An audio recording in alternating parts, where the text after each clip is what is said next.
government.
Test, test.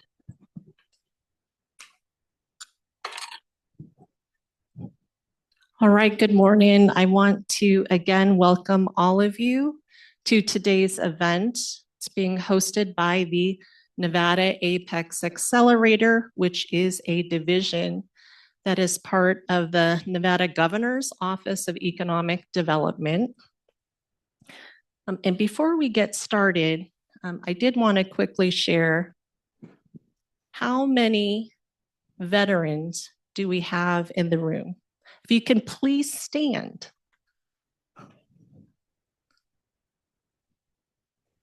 Reggie, let's please give them a hand. Thank you. So today's programming is really based on the importance of cybersecurity, and especially when doing business with the U.S. Department of Defense, or we might know Department of War. And we're so excited that we actually have a wonderful speaker that is here representing the National Defense Industrial Association, or NDIA. But before we go into the actual presentation, I wanted to just recognize our resource partners here today. So if we have a resource partner, can you please stand? Saul, would you like to give some quick words? Absolutely. Let me step back, I guess. So good morning, everyone. I'm Saul Ramos. I'm with the United States Small Business Administration. If you're not familiar with SBA, we're a federal agency that helps businesses start, grow, expand, and recover.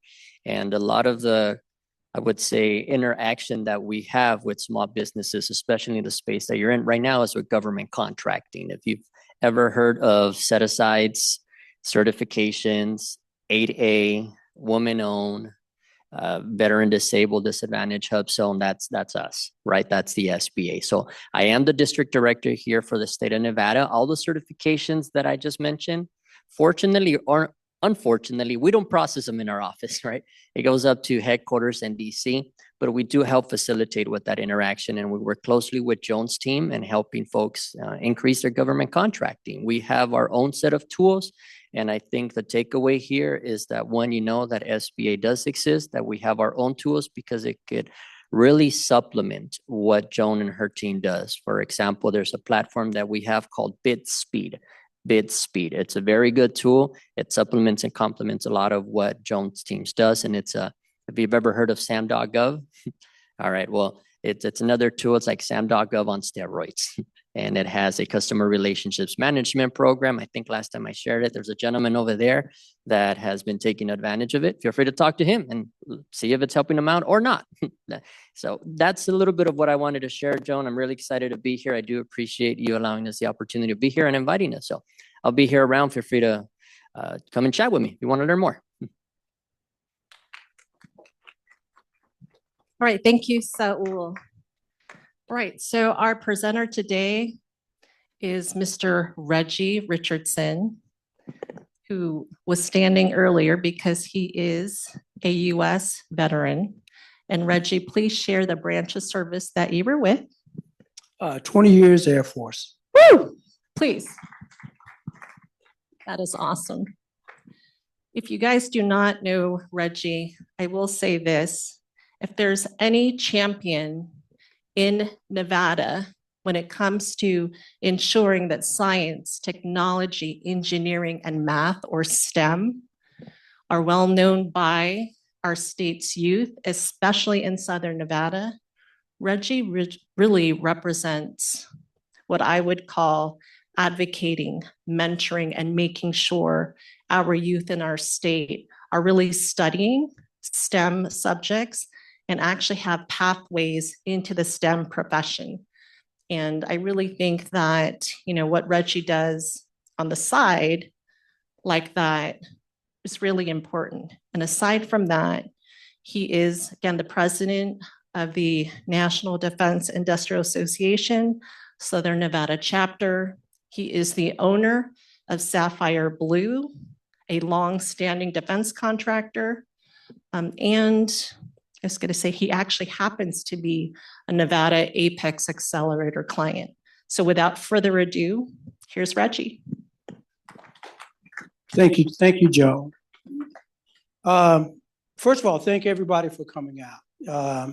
I appreciate your interest, and I want to make sure this is very, very valuable to each and every one of you guys out here. A little bit on my cybersecurity background. Like I said, I was in the Air Force, and one of my tours, I was in charge of a classified system. And I was made aware of a project that was going on. It's now unclassified. It is called Eligible Receiver 97. It was the first ever penetration test of a military network to see how vulnerable we are. It was very eye-opening, and it said that we had exposure.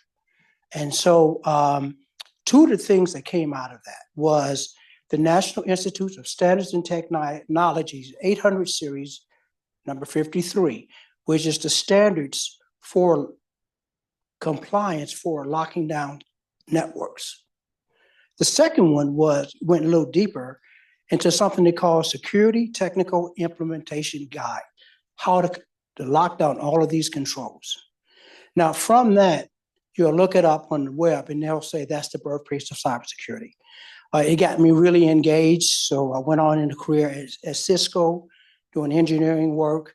And then once again, I think I started my company in 2008. And I've been doing it for the government, for the classified systems.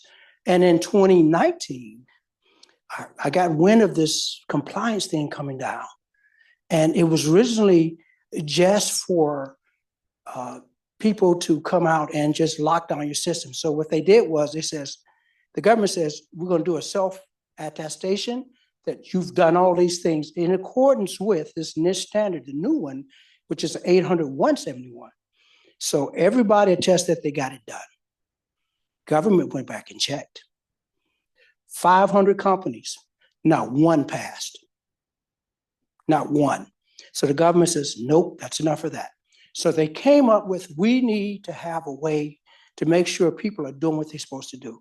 So they instituted something called the Cybersecurity Maturity Model Certification that requires different levels, but it may require a third-party audit organization to come in and look at your organization. And that really started in 2020. Originally, the version 1 came out in 2020. 2020 was version 1, and then 2022, it says, nope, we stopped that because it was a 5-layer model. They went to a 3-layer model, which is what we have today. And so it's been instituted starting in November. And so you're going to see that. If you're looking for any opportunities, you're going to see it everywhere. And it's really confusing. So what I'm here to do today is talk to you guys about what it's like from a business perspective, because I am a contractor, and all the things that we're concerned about, right? Price. How do I get this done? What kind of people I need, right? What's my time frame, right? How does it affect my contracts? So that's what we're going to talk about today. So without further ado, real quick, you see Joan talked about what we do, so I'm just going to get right into it. Now, why is this so important? Why is it so important? That graph on the right is the U.S. industrial support system for the Department of Defense. We have a large attack surface. And up until CMMC, it has been vulnerable. That's why you see our jets in China, our submarine technology in China, because there's third-party exposure, as we call it. So the DoD had to do something about it. And it fits a lot of different areas. And I always like to give this example. Some people say, well, I do construction, that doesn't matter. But say, for example, you, sir, you have a contract with the government and you supply them with toilet paper. Normally, $10,000 a month, no big deal. But one day, the contracting office reaches out to you, say, I need 1 million rolls. I need them by this date and this location. That gives up what we're doing, right? So you really don't think about it, but everybody has a part in this. So that's why they have to protect this. And so I'm gonna go through all the different ways they do that. And I think I got a video here. Yeah. I want you to hear it directly from the government, and then we'll come back to my presentation. But you can see the 3-layer model there. Let me see if this comes up.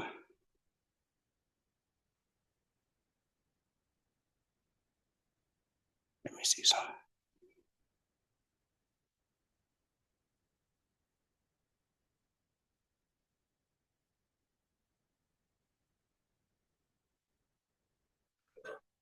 Trying to find the video real quick, and then we'll get going.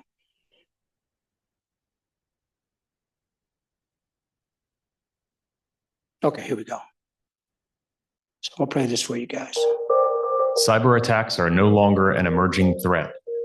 They are a clear and present danger. Relentless, increasingly sophisticated, and global in their reach, these threats impact governments and industry alike. By exploiting vulnerabilities, cyber attacks have the power to undermine defenses, diminish capabilities, and unleash widespread instability, exacting a heavy cost. The functioning of the relationship between the Department of Defense and the defense industrial base relies on both cooperation and a shared commitment to discipline. When it comes to defending against countless and ever-present threats to critical defense data, that entails assessing, monitoring, and hardening of networks and information systems that transit or house that data. Over the past several years, new standards and processes have been established that govern the handling of information, particularly CUI, controlled unclassified information. Those standards are regulated by Clause 252.204-7012 of the Defense Federal Acquisition Regulation Supplement, or DFARS. The deadline for compliance was December 31st, 2017. By that time, nearly 90% of all DoD contracts included this clause. The National Institute of Standards and Technology Special Publication 800-171 establishes 110 separate security requirements defense contractors are obligated to address for 7012 compliance. 800-171A provides assessment guidance for each of those requirements. Comprised of 320 assessment objectives, 171A is used to determine whether the 800-171 requirements have been implemented correctly. DCMA's Defense Industrial Base Cybersecurity Assessment Center, or DIBCAC, assesses contractor compliance of these mandated regulations. The initial assessment and compliance responsibilities fall to the contractor. For contracts governed by 7012 regulations, DIB contractors must conduct a self-assessment of 800-171 compliance according to 171A assessment guidance based upon the DoD assessment methodology scoring system. That basic assessment score is submitted into SPURS, the Supplier Performance Risk System. This is necessary to remain eligible for DoD contracts with CUI, and the government may use this SPURS score in procurement risk assessment and selection. Though some may be inclined to submit an inaccurately high level of compliance, be assured that false representation comes with serious penalties. Higher assessment scores aren't necessarily better than lower ones. It depends on where the deficiencies are. And these scores aren't set in stone. As a contractor's processes improve, the score can be updated in SPURS. Likewise, if DIBCAC conducts a compliance assessment, the score will be revised accordingly. Either way, an assessment must be conducted and the score updated no less than every 3 years. In addition to the self-assessment, contractors are responsible for drafting a system security plan, documenting their policies and practices that demonstrate proper execution of all 800-171 requirements. Submission of the plan of action and milestones or its expected completion date may also be required. In accordance with DoD priorities, DIBCAC will conduct evidence-based medium and high compliance assessments of contractor systems and processes. In the case of a medium assessment, the assessor will review both contractor compliance of 800-171 requirements and the contractor's SSP.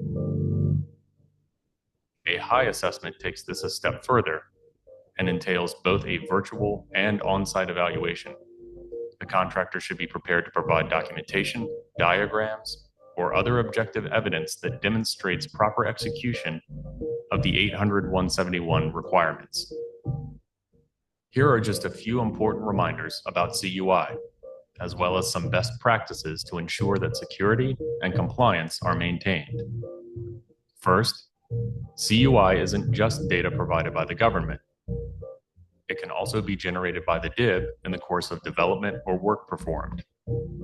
There are also flow-down requirements in 7012.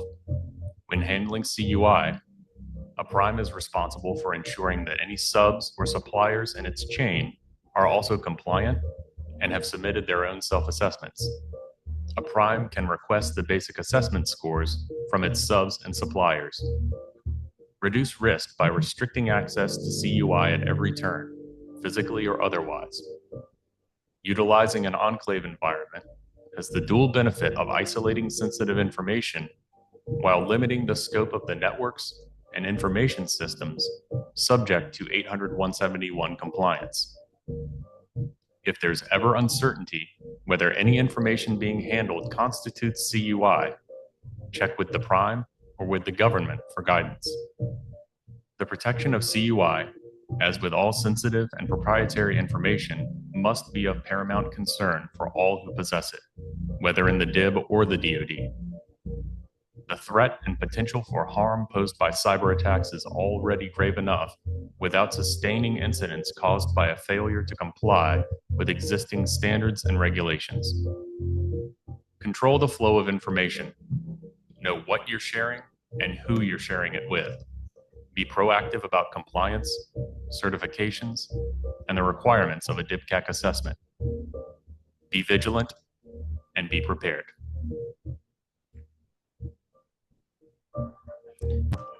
Okay, I wanted to play that for you. Stop this. Now, what I'm going to do, I'm going to really get into that and break that down for you guys and explain what they were talking about.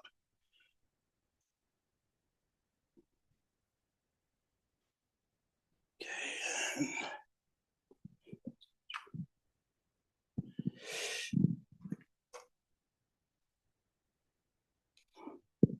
Let me do this. There we go. So let's talk about the changes and all those acronyms they threw out there. It was a two-part process to get this through Congress and get approval. The first part covered a CFAR, 32 CFR, which is the Code of Federal Regulation, which is a supplement to DFARS and all that stuff. But anyway, it talked about exactly what we need to do with CMMC. So this made CMMC a law. The second part was for contracting officers to give them the legal authority to implement this. And that was 48 CFR, and that was approved on November 10th of this year. Those two parts made this effective. Even though I know it said it's been in contracts from 2017, they really couldn't enforce it. But now they have the legal standing to enforce it. And so that's what was going on with that.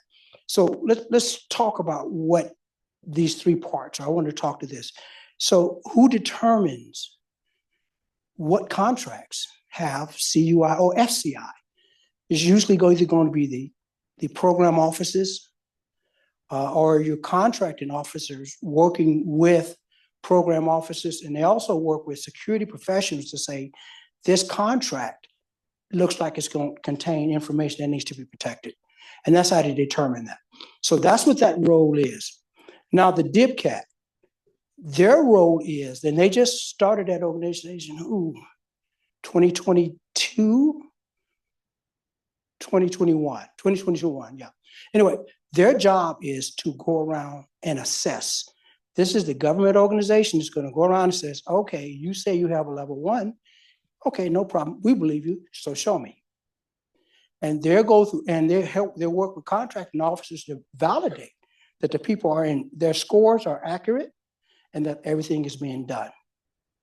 Now, if the DIPCAT determines that there's something that may reach the level of false claims, then the Department of Justice gets involved.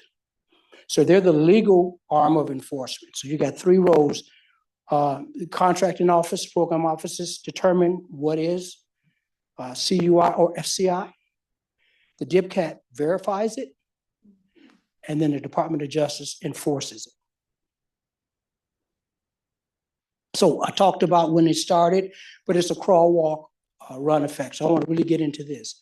The video really didn't talk much about FCI, but FCI is your basic when they talked about basic, medium, and high. And so FCI is usually a level 1. And so right now, they can require a level 1, or where appropriate, they may require a level 2. But the level 2 will be at a self-assessment level.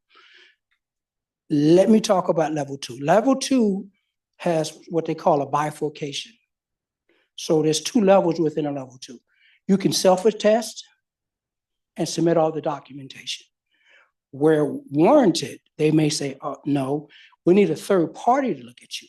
And that is a DIPCAT high. So, talk about basic. So basic is equivalent to FCI. Self-assessment is level 2 medium. And then third party is high. And I've been through them. They're difficult. So, but anyway, it's a crawl, walk, run. So starting November 9th next year, they're going to require level 2s. And then on and on. So it's going to be level 3s. Now, level 3s are mostly for your big contractors who actually possess classified information. So if they're held to a higher standard and more, it's even harder. So, and anyway, in 36 months from this date, from the 10th, it will be required in all contracts. One thing to note, other federal organizations are going to follow this in some shape, form, or fashion. They may use some or all, depending on what they're protecting. So it's going to be throughout all federal government. So we talked about what happened, and we talked about level 1, federal contract information. Kind of what is that? We're going to get into that. We talked about the self-assessment, the bifurcation, right? Itself, and then the third party audit. And those are tough. Level 1, what does that mean? Final status. So I want to get into that. That means you cannot have any POAMs or plan of actions and milestones. So right now, you can say, okay, this is where I'm at. I think I got a score of, I don't know, -100. But in 6 months, I'll get here. And here's my plan of action and milestones, how I get there. That's allowed unless you're going for a level 1, which means everything has to be final. It has to be approved and final by an authorized official, which is a whole nother thing. But anyway, level 2s and 3s. So we're just going to focus on 2 because 3 is with the big guys. You can do what you call a conditional, because the government recognizes no one has this stuff. It didn't really exist. So no one has this stuff. So it says, okay, we're going to give you 180 days. Once you give yourself a score, you got 180 days or less than 180 days to complete any open items on your POAM and get it in place. But we'll allow you to have a contract conditionally. And once that's done, then you have to be final for award. And it's continuous. That's another thing. You have to do it all the time. And I can walk through some assessment stuff. I'll give you an example. If an assessor comes in to your company, he says, yeah, I do all that stuff. Okay. So show me some history where you've gotten it done. You have a system security plan. You got it August 2025 is when you did your last update, right? Well, actually 24, but it's December. You have to self-attest every year. So that's another thing. there's a self-attesting thing. You have to attest that everything's updated. And if you have it, you're not in compliance because it's got to be done every year, but you haven't showed me in your documentation where you've updated that. There's also requirements for logging and all this stuff. So it's evidence-based. They just don't believe you. They check. So that was one of the biggest things. So it's a continuous monitoring thing. And it talks about, you know how you have your unique ID for government contracts? There's a separate one for CMMC. And we'll talk about that. Level 1 solicitation. So from a contracting officer, they got to make sure it's in place before they award. They have to verify it in SPURS. So you're going to have to get used to SPURS. I'm going to cover SPURS, oh, by the way, because I think that's important. And then they're going to re-verify whether or not there's been any changes, right? Say, for example, you are working on a new contract and you have a joint relationship with another company. Well, that changes your scope, right? If you guys are sharing information, you originally submitted an enclave with just you, but you just changed that. So that changes your whole situation.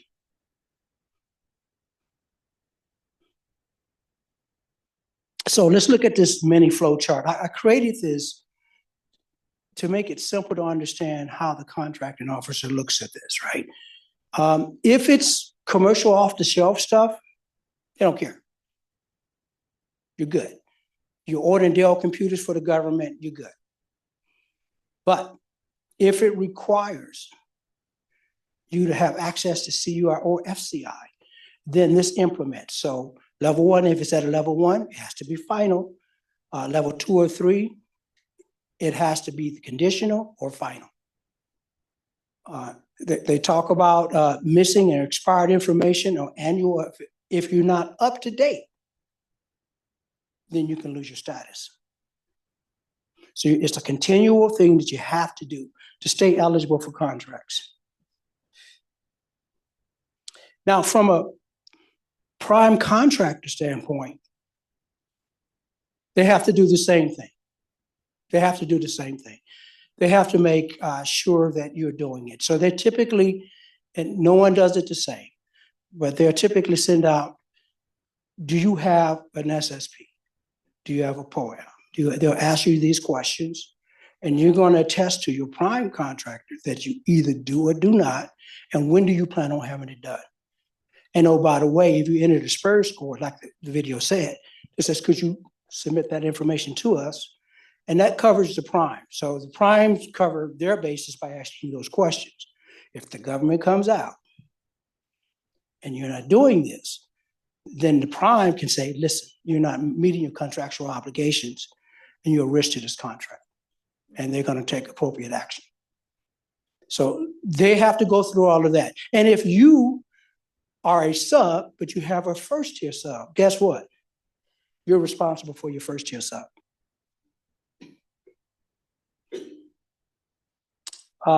Yeah, and so we talked about that. I kind of get ahead of myself. Anyway, at the award, this is some of the things you got to do.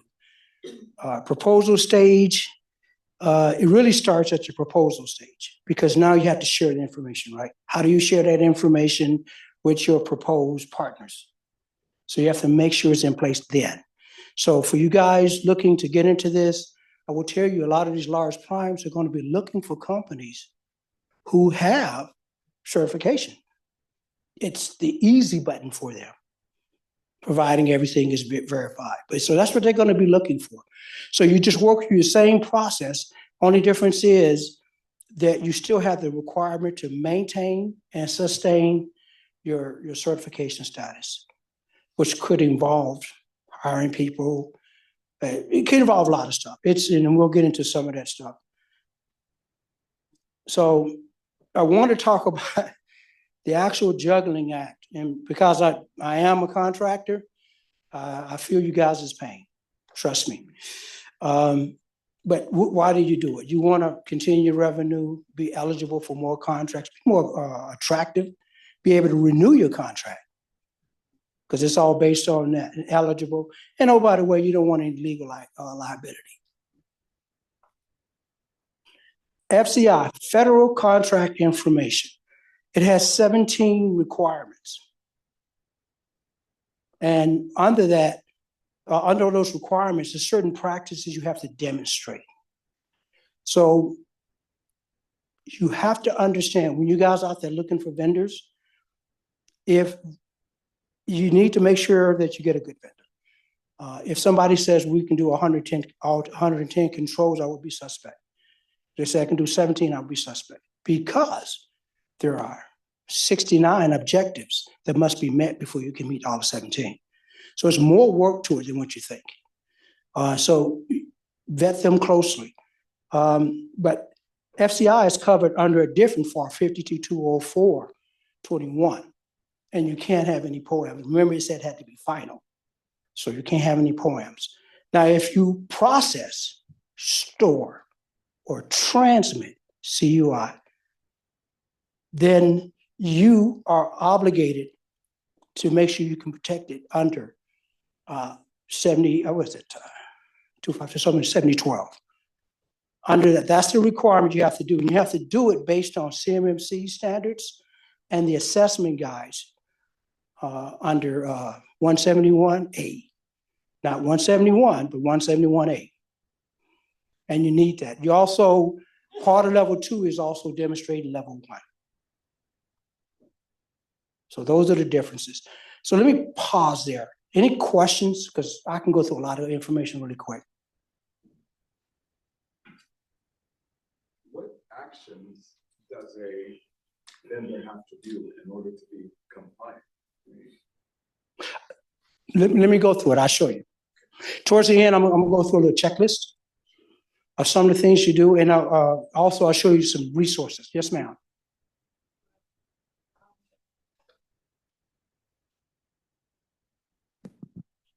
Thank you. I saw on an earlier slide where it said it's not only for IT professionals, right? And it looks like the level 1 would be open to pretty much all. What other type of contractors would you recommend to get this other than IT professionals? That's a great question. I have a listing, and one of the things you can do on SAM, go to SAM and put CMMC in the search and watch how many contracts have a requirement. There's construction contracts. It touches everything. It touches everything. So do that. That's just your homework. Go to SAM's, do CMMC, and look, it'll show you. Yes. Yes, sir. I do have a question. So first of all, thank you for going through all this with the remainder of your presentation, certainly.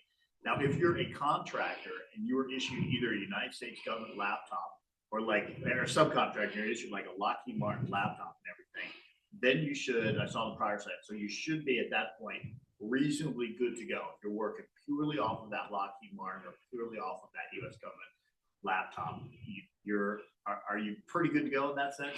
You get a gold star. So one of the things I was going to talk to is these large contractors. They can help mitigate some of the cost of spawn by doing that. There's solutions, like you said, they control that laptop, right? And as long as they give you administrative guidance of where, when, and how to use it, you're good, because you're within their environment. That's what you want.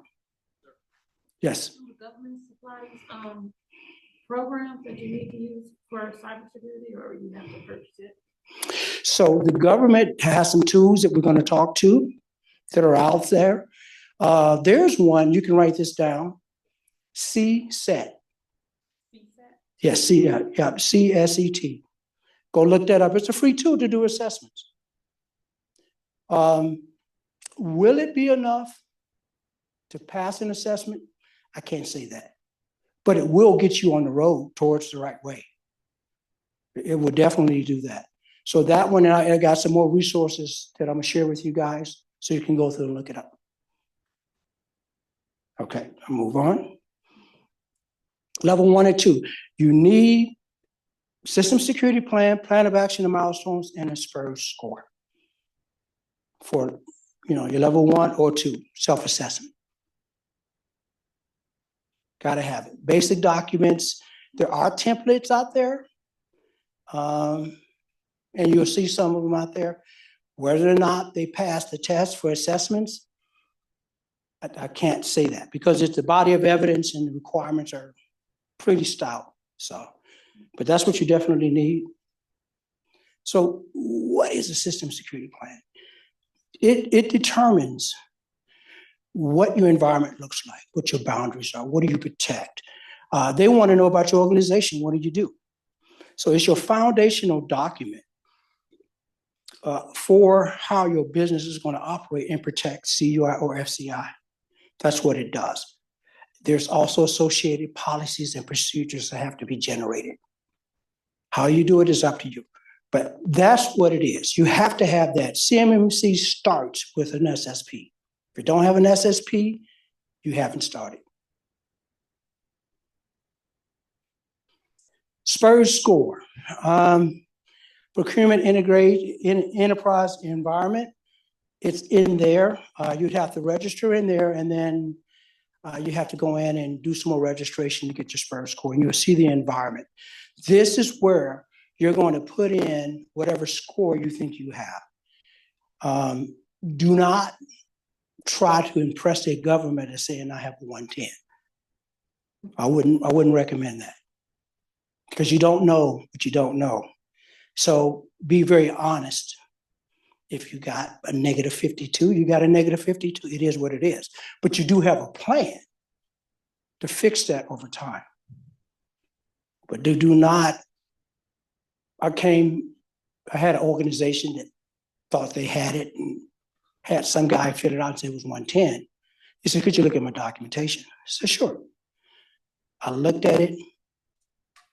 I wasn't on it 3 minutes.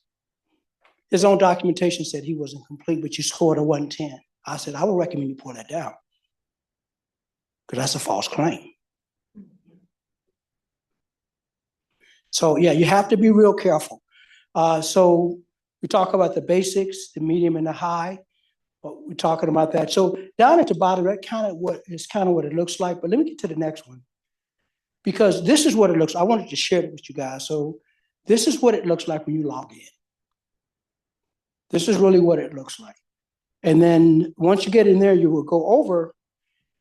And this is for a level 1. And here's the difference. Now you notice that up there, that little warning is telling you you are about to enter information to a federal government system. Any misleading or misrepresented stuff, it's going to be punishable under, I think, Title 18, is it? Yeah, Title 18. So they have you to sign it before you put anything in. It's for the lawyers. But for level 1, it's either a met or not met. But met means it's final. That you've done everything in 171A and all of that. That's what that means. So when you sign that up, that means it's final. Level 2, self-assessment, a little bit tougher, right? Because now they want you to go through all 110 controls, and then it gets down to, I don't know if you can see this, like AC, it gets down to the actual requirements, the actual practices. Can you demonstrate these practices? Do you have the evidence to prove that you do these? So this one you have to be really, really careful with because what you put in there is good. If you say you want to do it on your own, you do it, that means you attest that this is correct. So you have to be careful of that. And it also has 2 entries. So you have that entry, a CMMC entry, and then you have 171 entry. And that's the one where you'll put in your SSP date, when you did it, when you update it. So when they look at that to see if you have a mature program, they want to see multiple entries, right? When you initially did it, when you updated it, that's going to tell them a lot. But if you put in a 110 score, just be sure it's a 110 score because that's the first thing if I was Dip Cat I'd look at. Plan of action and milestones. This is a very key document because once you do your self-assessment, it says, okay, I got this score. Now, what do I need to do to fix this? So you have to sit down with some type of professional, IT professional, a compliance professional, assessor, whatever you want to deal with, RPO, and sit down with you and says, okay, how do I get here? What resources are required? And what is it going to cost me? How long is it going to take? That's what this outlines. So this is more of a realistic view from a business perspective, like, okay, this is how I got to deal with this monster. So plan of action and milestones are important. So contract compliance. So we talked about all of these different ones, right? The main one is 7012. That was the one that came out in 2017 that everybody failed. But anyway, and so these are other ones that dictate, these are the default rules that dictate all of these different movements, like 7019 is for Spurs, DIPCAT, their legal authorities under 7020, and then another one for contractors, risk assessment under 7024. So that's what these are for. Let's talk about, this is crazy, but the government is already looking at companies who want to get ahead and say they got this stuff done, didn't have it done, and got hit with false claims against the government. Big names, right? What do we got down here? Raytheon. This is a big company. Of course, they know what they're doing, right? They had an inflated score. Penn State. Now, that's a good one. I remember looking at Penn State's program, and from the outside looking in, it was fabulous. I'm like, this is nice. But it wasn't a standard that meet the 171. They were using a different standard, and they said it was good. $1.2 million. Georgia Tech is currently fighting one right now. And then this other company here, $4.6 million, not fully implemented. So that button that you push to say that you attest to doing that, they're saying you know what you're doing. Now, these are big companies with big budgets. So having somebody who actually knows what they're doing is really important. So let's talk about some cost considerations for all the small businesses. This is the one that's a problem. The number one problem is cost. So I pulled this chart on the right directly out of 32 CFR Part 170. This is what the government estimates is just for an assessment, not to remediate, just for the assessment. So if you're going for FCI, and they say it's about $6,000, and you notice under the POAM, there's no cost there. You notice that? Because they don't know. They don't know what's going to cost to remediate. When you're doing a POAM, you're remediating your environment. So they don't know.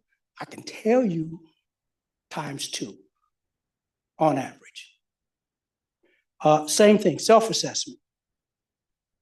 Just for the assessment, $37,000, but they do not know how much it costs to implement all these controls. Hire people, writers, they do not know. So it goes on and on. One thing very conspicuous down there is level 3. This is really going to piss you off. That's usually for your bigger contractors who can put those costs in their contract. They're allowed to.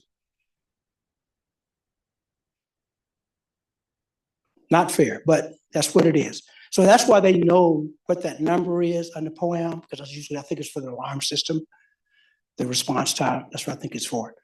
So they're allowed to.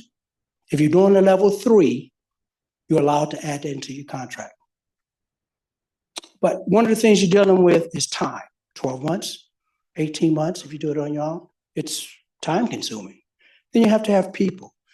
Now, IT has a definite role. IT guys are important. but that's one part of a three-legged animal. Because you have to have somebody to do your compliance part, and then you have to develop your policies. So it's a lot more involved in what you're doing. So getting training for that, getting the right people in it is a challenge. And I think if we have a loud enough voice as an industry-wide, I think if we bring it to the government, maybe we can get some stuff moving to support us. So CMMC is a business decision. It really is. I have a friend that has contracts all over some government, but 70% of his work is non-government. So if he were to get a level 2, he's looking at hundreds of thousands of dollars. So are you making that much money in your 25% of work? So that's a decision that has to be made. But if you're 100% government, then you have another business decision. Can I continue working with the government? But this, I mean, cash flow, you have to look at all of these different things, understanding requirements, talent, technical resources, ongoing maintenance. All of these things are part of it. And I'm not saying that because I seen it on the slide. I live it. I live it. So these are real things. And making sure you're getting it right. False claims, it's a big deal. And we'll talk about ways to kind of minimize your risk on that. Now, the other side is companies looking at this as an advantage, right? I'm certified. They're not. Pick me. That's the other side of that coin. So you have companies that are doing something they call, what do they call it? A joint surveillance assessment. What that is a conditional assessment until the final rule comes out, which is November. But they already had their third-party audits, and it was conditional on that. So now they can put in a SPUR score level 2 high. We did it. Contracting officer picked me. I'm ready. So they invested the money early, because they had it, but because they want the competitive advantage. And you see that a lot. So a lot of them are going for that. So there's two sides to that coin on how you want to deal with that. But a lot of time when you're small, I don't have that option, right? Level of effort. I'm giving an example of this. In order to do this, you have to complete a lot of different things. You got to do a gap analysis, right? Tools to see where you are. What do I have that's good? What do I have that's not good? Based on the assessment guide. Policy development, writing the policies, procedures necessary to show that you can demonstrate proper implementation of these controls. Assessment, pre-assessment, having somebody come in and assess you honestly to see where you are. So that picture there is a level 1 assessment guide. The small one is level 1, the big one is level 2. We printed it out for effect. That's the level of effort that you're looking at. Anywhere from 500 to 2,000 pages. I know mine is about 2,000 pages. It's a lot. IT versus compliance. Once again, IT is very important, but IT and compliance are two different things. Everybody says to get my IT guy to do it to a point, but assessments are different. Here's an example. They do all these things, network configurations, security tools, troubleshooting, administrative, they do that, they do it well. But can they develop a proper policy in accordance with the standard? Can they document compliance, understand legal frameworks, risk procedures, and audits? That's a separate skill set. So just keep that in mind. Now, can we make this affordable? We're going to go through a couple of things to talk about that. Now, I can talk about this. So one of my prime contractors, They sent me my letter and it says, do you have this? Of course I do. I signed it and sent it back up. Then I went back to them and says, well, okay, we need to talk about how I can start recuperating my money. And my subcontractor manager said, you don't have to worry about it. We're not going to do it on this contract. And I smiled because the government doesn't want to recoup that money because they may not have it. And we'll talk about how you can do that. When you look at CMMC, you got to look at it like when you're buying a car, right? It's necessary. I got to have it to work. It's got to have these features, certain things. I got to have it. And so what I would recommend is maybe looking at something to offset some of the costs by getting a loan, amortizing it. And there's a reason why you do that. And I'm going to talk to that in a second. But now your cost is less over time. So I would really look at it that way. And say, for example, if you have one contract and it costs you $50,000 to do it, what does that cost you? With interest, okay, about $1,000 a month additional that you're putting on there. And you say, well, okay, that's still $60-some thousand out of my overhead, right? So what you can do then, and when we talk about this, advantages to it, I didn't see any write-off advantages in the big, beautiful bill. I looked, trust me, I looked. I didn't see any because I was hoping they had something in there. This is why, as a collective of small businesses, maybe working with the Small Business Administration, give me your concerns so we can get that routed up to the Hill so they can understand the pain points. So I would definitely look into that. But there are some advantages. It reduces that. You may have some tax deductions and all of that stuff. Recovering costs, equitable adjustments. 48 CFR equitable adjustment states that if the government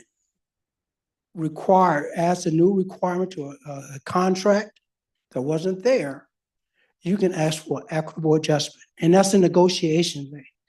So that's why I was saying, if you wanted to do it, I would recommend getting a loan because it's a different argument to a contracting officer say, listen, it cost me $50,000.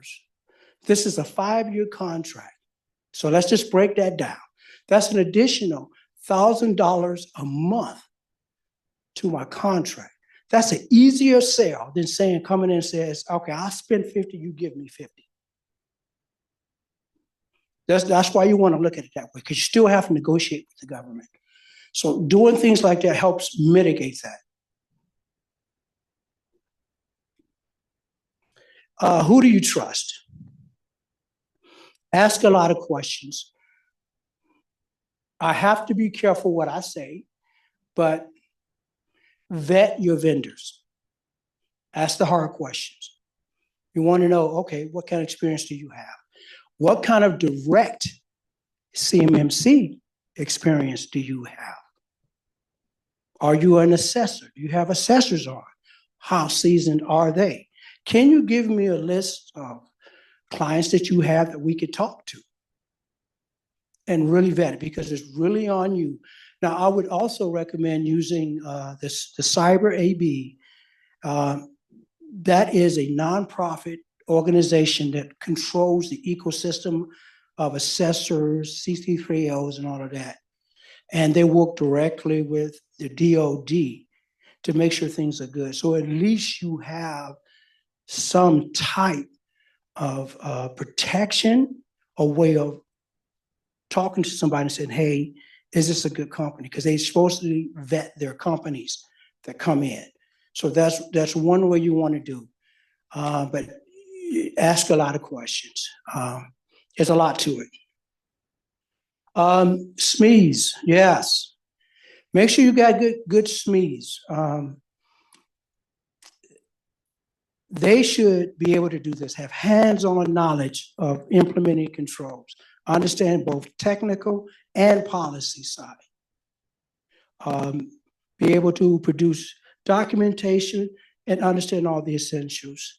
One of the things I did 2022, after I had a third-party audit and my eyes were open. And one of the things I recognized is I need people. Just wasn't enough people. Then there wasn't enough trained people. So we went through the Cyber AB, we got their certified CMMC professionals, and I brought some of those guys in, but they had classroom instructions, but no hands-on. So I wrote a apprenticeship program for hands-on. It actually got approved by the Department of Labor. And I taught 12 individuals on my system, hands-on, documentation, and all that. I tell you what, they're the best out there. So make sure you got guys who've actually done it, because it is not easy. But make sure you vet everybody. So let's talk about some of these free resources. Sometimes under the STTR, you can have some resources up under there for R&D budgets. There's some things there. Mentor protege.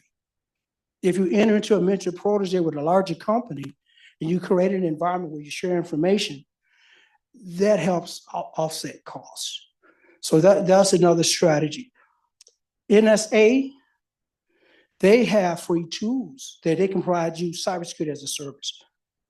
It's pretty good. I have it. It's pretty good. So you can talk to those guys. Your DC3, that is more your reporting resources. But if you go there, you'll see other resources there that they have out there that you can at least start with. I'm not going to say it's going to be everything, but you can start with that. And then Project Spectrum is probably the most comprehensive tool sets out there that is free.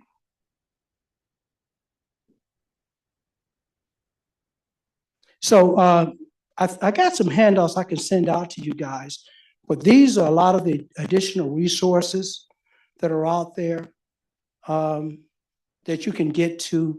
There's actually a CMMC frequently asked question guide that's out there that you can do. What else I think is good? So the DipCap, looking at that. Yeah, well, we can send that out. I'll send it to you and get it out to everybody. And those are some resources you can have. Now, I think you were asking, what are the things we kind of need? So if you get with me, and I gave you a QR code, I created a checklist with scoring on it. It's not an official, hold on, let me say, it is not an official CMMC score. But what it is it tells you what I need. And this scoring system is based on, okay, do I have this, do I not? Do I have it, do I not? But it doesn't get into the assessment stuff. But at least it tells me, man, I don't have all these different documents. I don't have these moving parts in here. So it gives you steps. It's just a quick little thing, but it tells you, you kind of score where you need to be, but you still have to follow the NIST 800-171 and 171A. Most people look at 171 and they fail. You go into 171A and they get a headache because there's 321 objectives. Very detailed. Very detailed. So anytime somebody says 110, they don't get it. So it goes on to talk about assessment readiness, internal 171 assessment completed, just a checklist of items that you should have. But this is not an assessment. It is not. This just tells you what you need to have. And questions, I'll give you time. I got a QR code if you want to reach out. And we can go through this some more. But yeah, so I'll take questions now. Let's go. Yeah, so if you were, thank you. If you were a small business, like very small, and you're interested in doing business with the government, from what I saw from your pricing sheet, it's about 16 grand to get started, because you said there's like 6,000 plus 2x. Mm-hmm. So am I doing that count? If your contract requirement is FCI, Level 1 basic. Yes. On average, that's what the score, I mean, that's what it is. You can go to different resources. I think was Azure has a marketplace, look up CMMC, and you can compare it with the different vendors that have, and you can see the prices in there.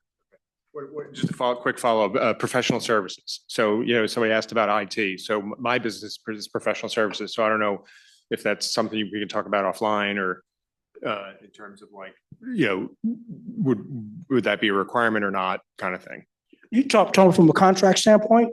Yes, professional services are definitely in there.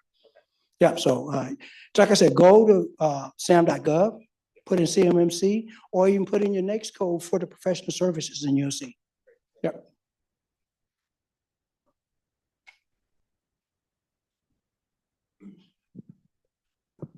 Thank you for your insight. I guess, what kinds of business profiles do you expect for level 1, 2, 3?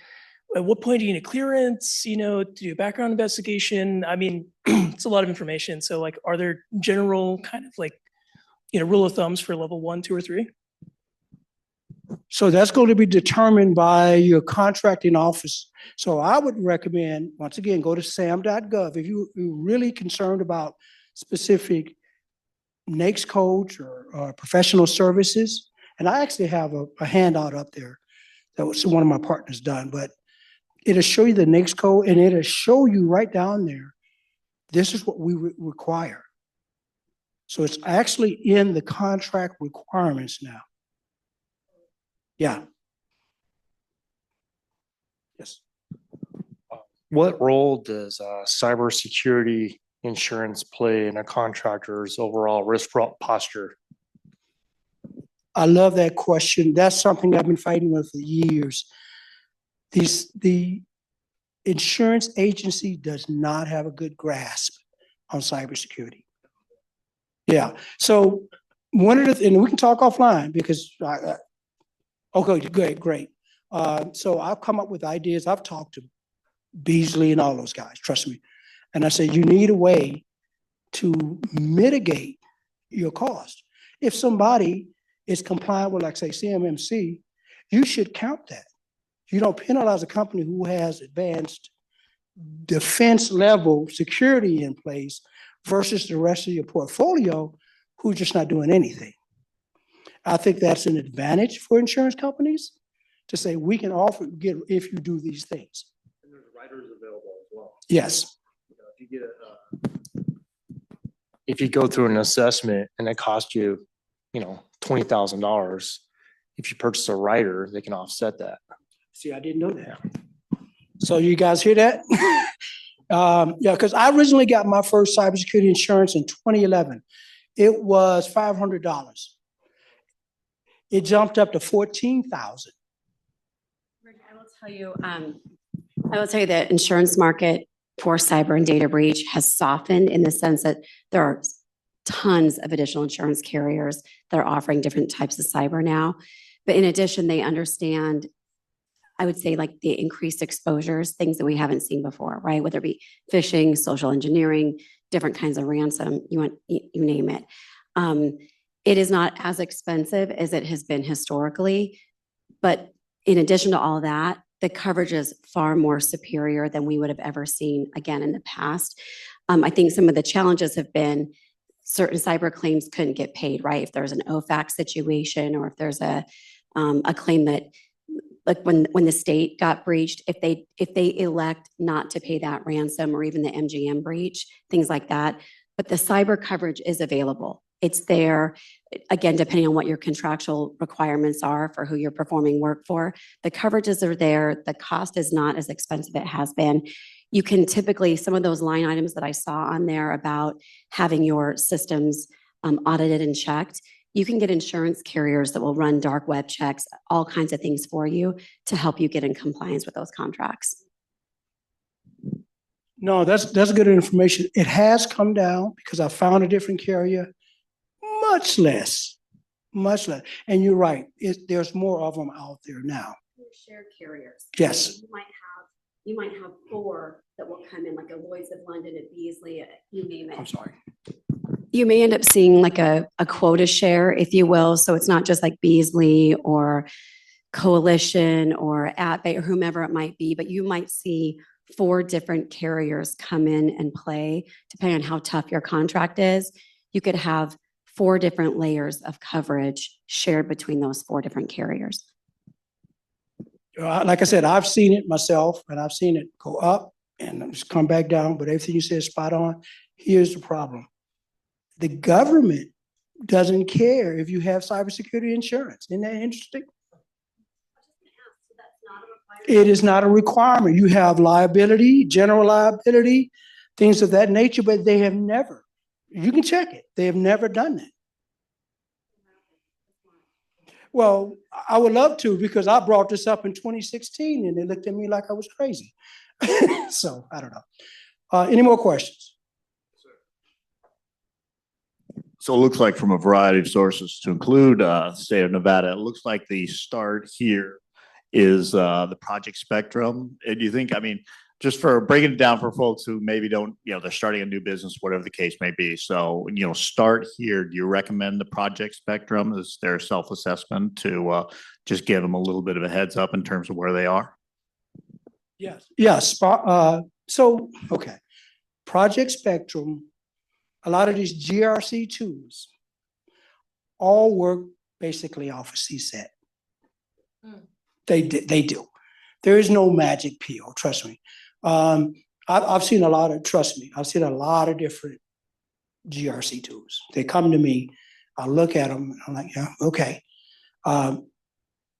It's great to give you an awareness of where you are. It's really good for that. Now, getting to where you need to be, that's a whole nother thing. But it's great to tell you where you are. No other questions. Thank you for your time. Here you go, Joe. Reggie, thank you so much for that incredible presentation. Let me just advance here. Oh, yes, a question for Reggie.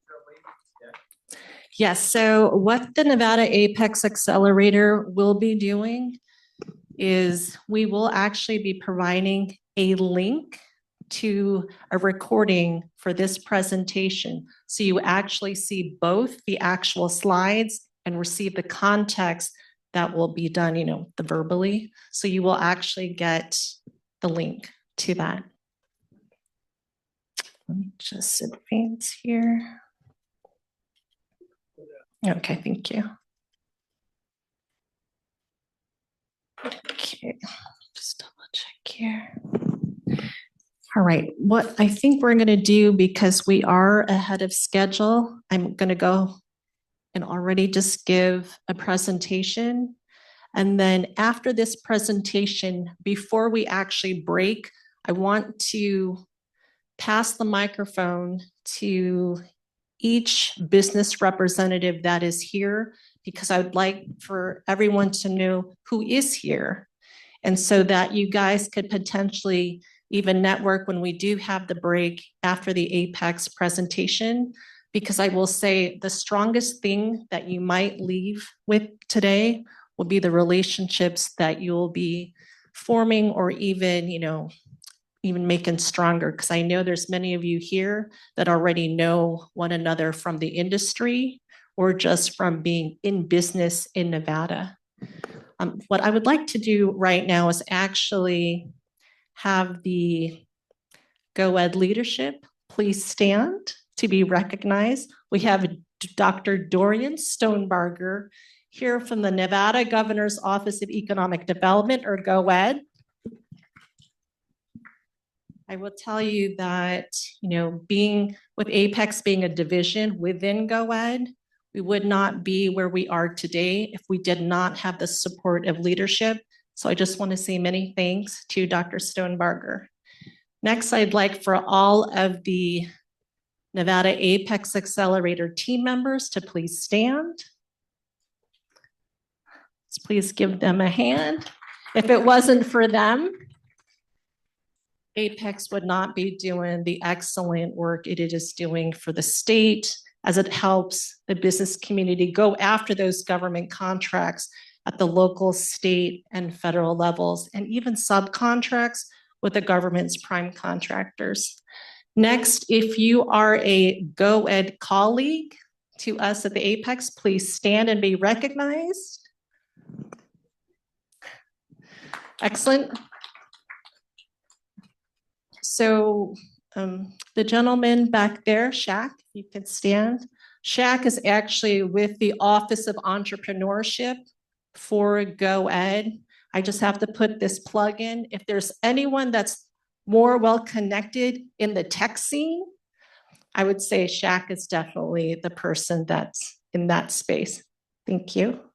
We also have Nate Bouvet. Thank you, Nate. Nate actually helps with strategic projects. And would you like to share a little more about your office? Sure. I guess the safest way to say is I'm kind of a jack of all trades. By title, I'm a strategic project manager.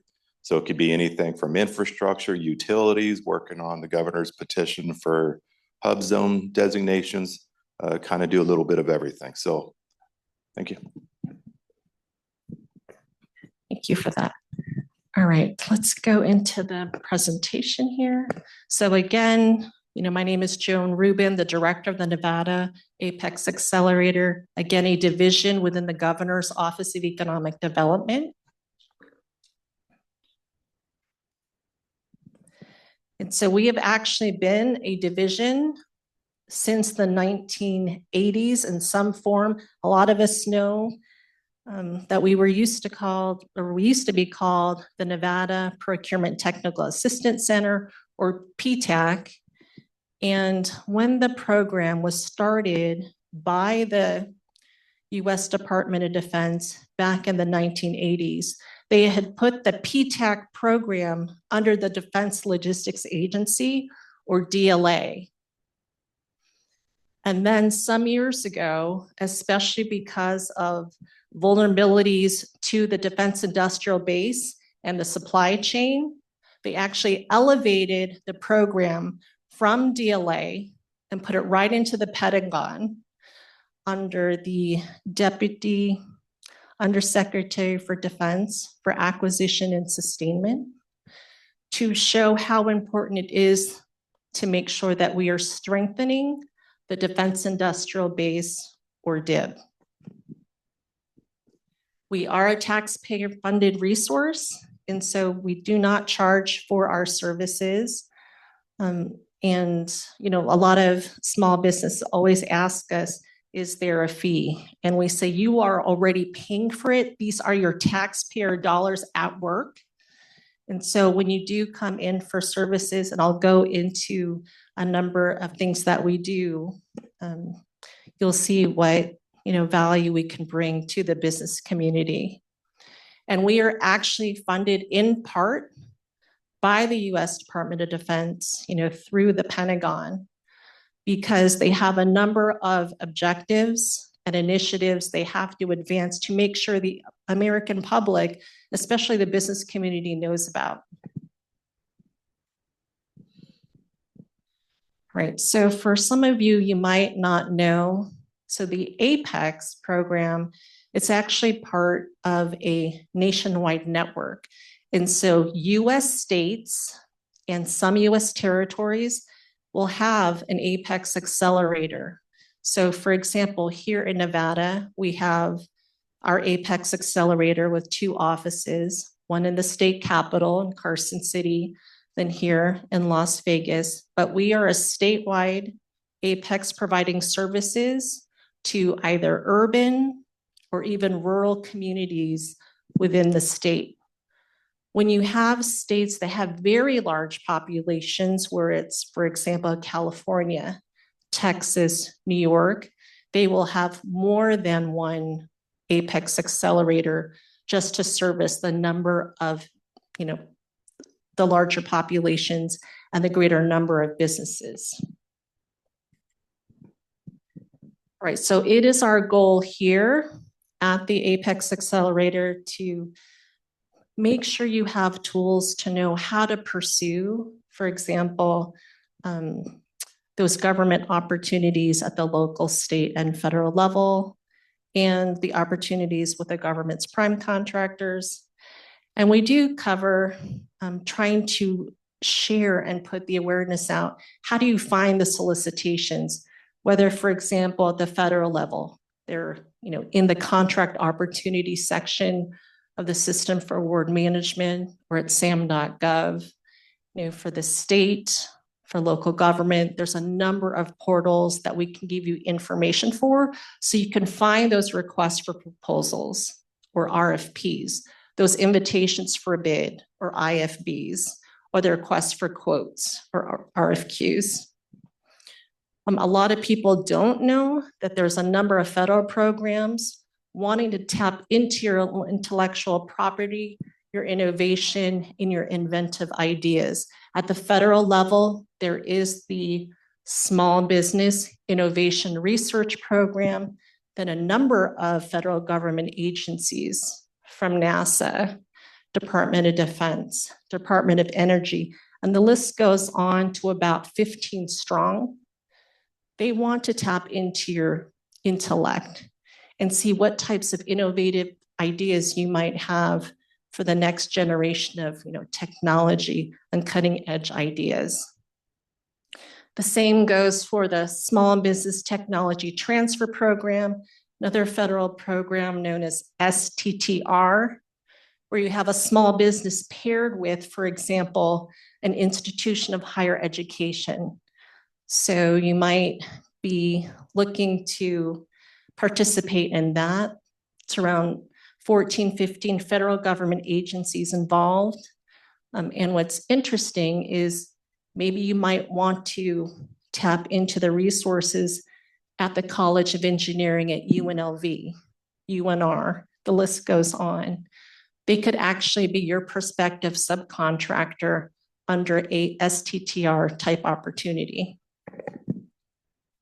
And of course, there are non-traditional contracts, what we call, for example, other transaction agreements or OTAs, that a lot of federal government agencies will issue and that are not subject to the Federal Acquisition Regulation or FAR. How many of you here are actually familiar with OTAs? Super.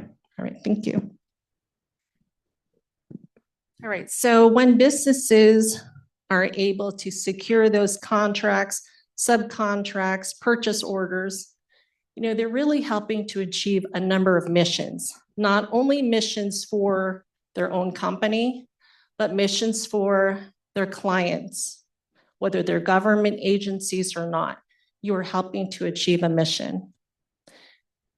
You are also being part of the industrial base.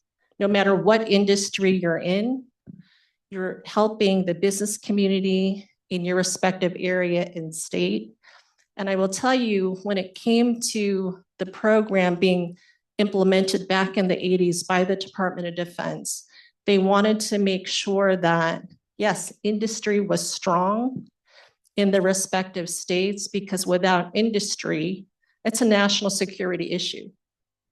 Number two, think about all the economic growth that comes from businesses being able to scale. All right, so with contracts, a lot of businesses we've seen, they've been able to create jobs, keep jobs, and diversify, especially Nevada's economy, outside of our traditional business sectors, such as hospitality, gaming, tourism, and mining. And in terms of what we do here on the Apex team to help your business, many businesses want to do business with the federal government, but they will need, registrations such as that in the System for Award Management. We can actually provide walkthroughs in that. And you might want a sounding board in terms of where you would like to pursue selling your goods and services to. So for example, there could be some companies that might be shy of being a prime contractor, but they might want to look into subcontracting first. we will try to help you on that journey, looking for a prospective prime contractor, depending on what industry you're in. Then of course, we do help to strategize because there could be some companies that don't want to do federal level contracting yet, but they want to maybe start at local and state and then maybe work their way up to federal. And then we do help to assess the readiness of businesses to do business with the government at the federal level, especially with DoD. All right, we also help your business navigate through procurement processes. And what I like is the team will do solicitation walkthroughs. So after you've read, for example, an RFP, an IFB, an RFQ, and you would like someone from the Apex team to help counsel you on, advise you on what you read, we can actually do walkthroughs with you. You might be interested in our bid matching program. So by show of hands, how many of you here are already Apex clients? Excellent. So you should be receiving your bid matching that provides you with some downloads to solicitation hits that are associated with your business, depending on keywords or phrases or NAICS codes that you provide to Apex. And then what I love about what the Apex does, being in this resource partner community, is we're able to actually help you network with the business community. Just, for example, by this, event. Before the even recording was starting, we were sharing, please make sure you're meeting 5 up to 10 new professionals in this room, because to grow your network is going to be important as you look for suppliers, prospective subcontractors, or a prospective prime contractor to sell your goods and services to, but also, right, to help achieve missions. Okay, this is very key, and it's very near and dear to DoD's and Department of War's heart, is foreign ownership, control, or influence, or FOCI, is a very important topic. We did have Apex representatives in Washington, D.C., very near to Capitol Hill just last month. And I will tell you the emphasis on this. So here's an example, and it was in the news. You can actually have, say, land adjacent to, say, a U.S. Air Force base in a U.S. state. Let's take Texas, for example. There could be foreign adversaries posing as, for example, or working through businesses that will buy that land adjacent to an Air Force base. And what could happen is once a business is actually set up, say in that land, they could use that adjacent land to possibly jam communications at the Air Force base, intercept intelligence or communications at that Air Force base. So FOCI is a very big and very serious topic. And of course, the DoD wants us to make sure that businesses know the importance of cybersecurity. And it's really at the local, state, and federal level, even whether it's prime or a subcontractor role. I can't thank Reggie enough and the NDIA for actually giving today's presentation, because it does really complement what DoD wants the business communities to know in every single state. And they do want us to make sure businesses are aware of the government-led innovation programs. There are so many that are offered by GSA, through the Challenge program. Of course, we've talked about the up to 15 federal government agencies that want to tap into your small business intellects for the SBIR and STTR programs. And there are a number more. How many of you here, just by show of hands, have heard of DefenseWorks, AFWorks?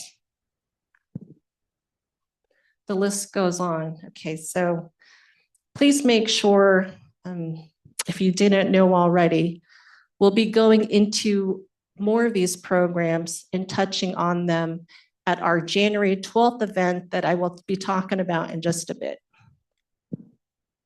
All right, and what other things does the Apex do?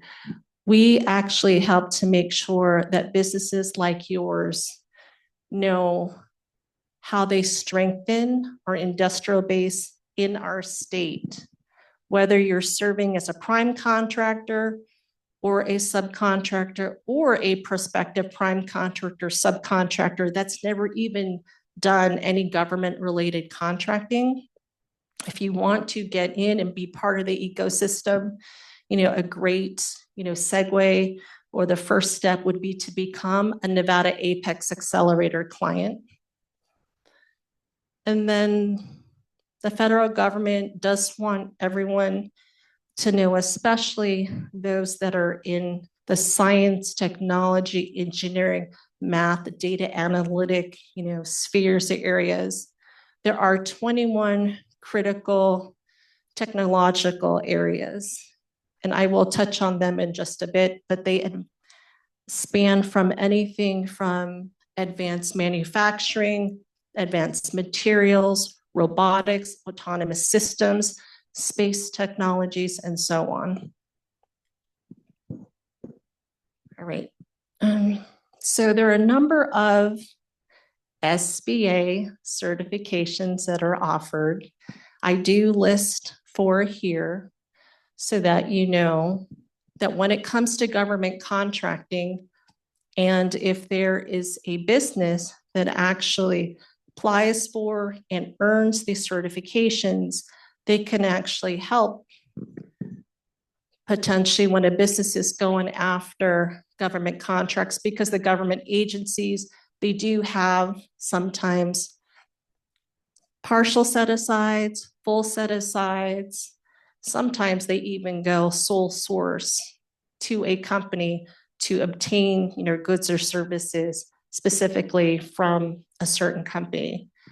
And what I love about when businesses actually have certifications like these and they're going and competing against others, many times they're not having to compete against large or other than small businesses, because the federal government might already set aside a procurement just for small businesses through a small business set aside, or they can even further constrict competition and maybe, for example, just only have women-owned small businesses compete, depending on their requirement in the procurement. And so what I want to make sure is everybody knows, no matter if you have these certifications or not, your business, especially the small businesses, are really helping to strengthen our industry and our state. So we do have the 2 offices, like I shared earlier. We have 2 team members in the state capitol. The rest of us are here in Vegas, but we're a statewide program. We help those even who are not in urban areas. So we do have a number of clients even found in the rural areas of the state. And this is our team of 7 strong. Any questions at this point? I wanted to share the 21 areas that the federal government especially wants us to know about. And if you are a business in any of these 21 areas, please raise your hand. It's excellent. Now, did by show of hands, did any of you know that the Pentagon actually had come out with a press release last month that the Pentagon actually has 6 focus priority areas for the service branches? If you did hear about it, please raise your hand. Okay. For those of you who did not know, so the Department of War did issue a press release and actually shared that these 6 areas that I'm going to read are of utmost importance to our nation when it comes to ensuring national security. They are applied artificial intelligence, biomanufacturing, contested logistics technologies, quantum and battlefield information dominance, scaled directed energy or SCADE, and scaled hypersonics. So what the press release has actually shared is, when it comes to ensuring the warfighter has the capabilities they need on this modern battlefield, these are priorities for the Pentagon when it comes to our warfighter ensuring our nation's security. Okay, now with that, this is a great segue. I'm going to pass the microphone to each of you. If you could just briefly state your name, your business, and exactly what your business sells, that would be wonderful. Thank you. Fantastic. All right. John Diedenhoffen. I'm the founder of Deeds Enterprises, and we protect our critical infrastructure sectors from cyber threat actors. It's that simple. So it's communications, energy, nuclear, water, and the rest of the 16 critical infrastructure sectors. That's it. Also, I'm the president of the AFCEA chapter locally. So let's talk. And also a retired United States Marine Corps. Let's give John a hand. Thank you. My name's Steve Jones with J&M Financial Services. We do contract management, subcontract management, review and analysis. We do a legal review and also a contractual review. We also do CMMC services, primarily level 1. I'm a registered practitioner and a CMMC professional. So this is a subject near and dear to my heart. So obviously that's all intertwined with government contracting in terms of contract compliance. So it's all encompassing. So that's what we do. We do a cradle to grave from business development all the way through contract closeout. Thank you.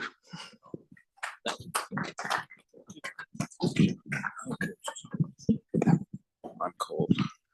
I'm George Peters, and I'm with Turian Consulting. We're a IT staffing company here in Las Vegas.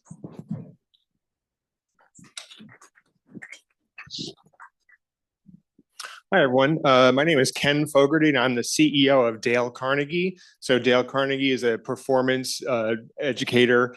We run classes in public speaking and confidence and leadership, and we run public classes and private classes. So please talk to me if you have any leadership issues within your team or if you want to raise your own level of performance. Thank you. Hi, I'm Carrie Faulkner. I work for Brown & Brown Insurance. We are a commercial insurance brokerage firm. So of the insurance policies that you have to perform work for any government contract, it's your liability, workers' compensation, auto liability, excess, cyber data breach, you name it. Yes, that's a good idea. Thank you. Good morning. My name is Ganesh Kadam. I'm principal with PMCM Consulting Services. We provide engineering consulting as well as project management, construction management services, mostly onto the public works projects, and our mostly specialties on utility infrastructure and transportation infrastructure. Thank you. Good morning. My name is Vic. I own Beam Constructors.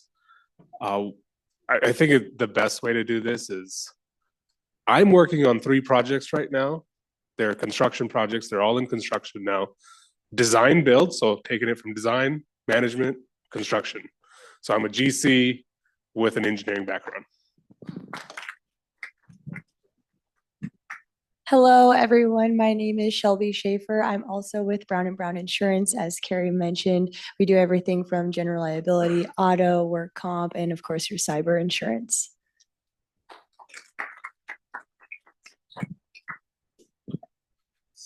Hi, everybody. I'm Josh Udy with Blue Paladin. We're another IT provider here in the room. We've been in business 23 years. We've been in the compliance game for a long, long time. HIPAA, FTC, PCI, things like that. And we've been doing CMMC compliance now for a few years. So just here to kind of stay up to date, kind of see what's going on. And I'm here with our CTO, Cameron Call. Hi, my name is Rodney Dietrich, and I'm with a company called ConnectOn. We focus on, we're one of the country's oldest MSPs, and we also focus on cybersecurity. We have a lively ransomware remediation practice, and also do work in data governance and CMMC compliance. In case you missed me earlier, my name is Saul Ramos with the United States Small Business Administration, SBA. And I mentioned earlier, we help businesses start, grow, expand, and recover through contracting, counseling, and capital too.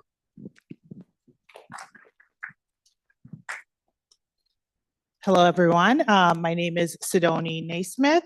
I'm with Black Swan Consulting, Inc.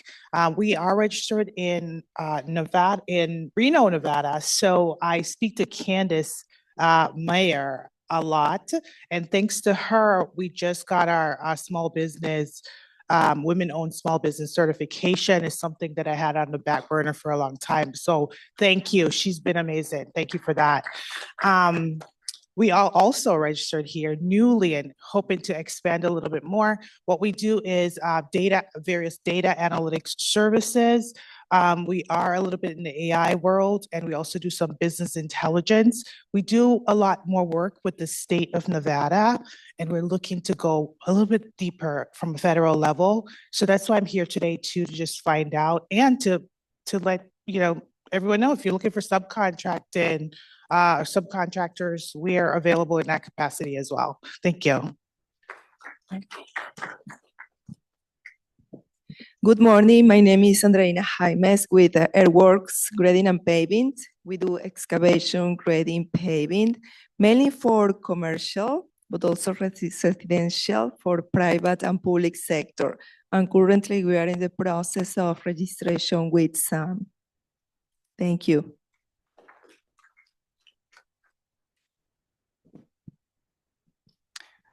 Good morning. My name is Richard Contreras. I'm the founder of Tempest Skywise, and we do aviation maintenance software in the AI space, do use technology for civilian and military aircraft. So I'm here to learn. I'm here to conquer the big mountain. So thank you.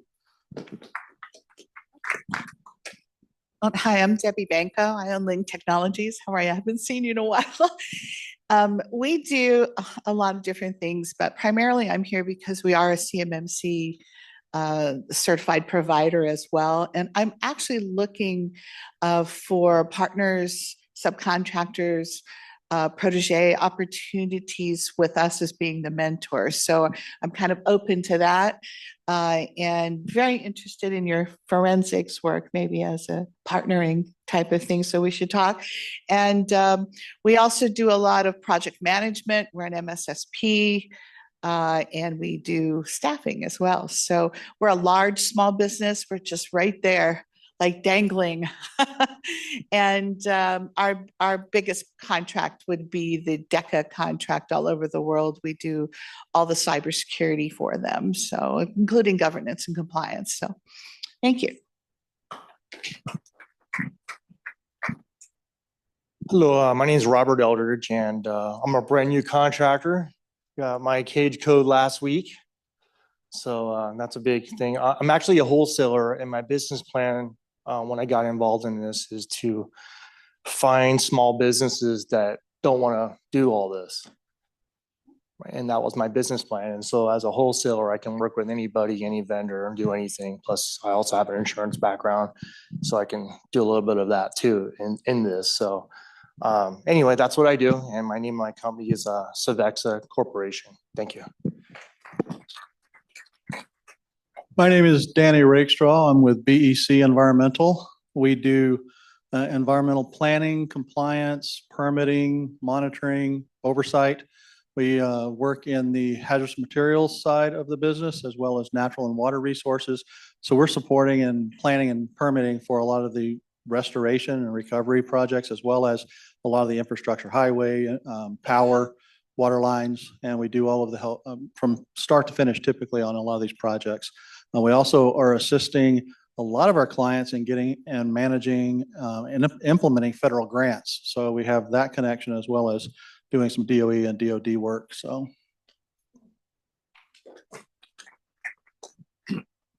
Hi, everyone. Adam Lopez, CMIT Solutions. We are an MSSP. We provide the tools for you to be CMMC compliant. So EDR, MDR, SOC, 24/7 help desk, and we're locally, we have boots on the ground. We also have 200 locations across the US. So that provides us leverage. So if you have offices outside of the US, we're able to comply with every jurisdiction outside of that. So super excited to get started in CMMC. We're going through our journey. We're going through level 1 right now and hopefully get approved soon.